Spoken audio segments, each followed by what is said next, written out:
première ministre italienne, Giorgia Meloni, vient d'annoncer que l'Italie va ouvrir les portes à 500 000 travailleurs étrangers supplémentaires entre 2026 à 2028. Cette décision intervient alors que Meloni avait, durant sa campagne électorale, promis de stopper l'immigration extra-européenne qui pourrait ainsi dépasser le million de résidents en seulement 5 ans dans la péninsule. Le pays cherche à recruter massivement dans le secteur industriel, les travaux publics, la restauration ou encore dans l'agriculture face au déclin démographique continue alors que le taux de mortalité a dépassé les naissances depuis le début de la décennie. Sans l'immigration, l'Italie pourrait s'écrouler économiquement ainsi que l'Europe avec une perte de 15% du PIB dans la prochaine génération selon le Fonds monétaire international.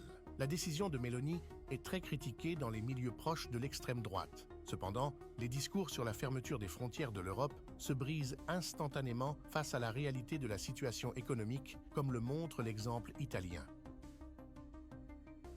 L'Italie de Giorgia Meloni souhaite accueillir 500 000 travailleurs étrangers non européens sur les 2 prochaines années. Un décret promulgué par le gouvernement d'extrême droite prévoit en effet de délivrer 97 550 visas de travail non européens entre 2026 et 2028. Entre 2023 et 2025, 450 000 permis similaires avaient déjà été délivrés. Sur 5 ans, le gouvernement de Giorgia Meloni aura donc fait venir en Italie près de 1 million de travailleurs étrangers. L'objectif est notamment de faire face à la pénurie de main-d'œuvre en Italie, notamment dans les secteurs agricoles et touristiques. Pour rappel, Giorgia Meloni s'est fait élire en 2022, notamment sur la promesse de lutter contre l'immigration.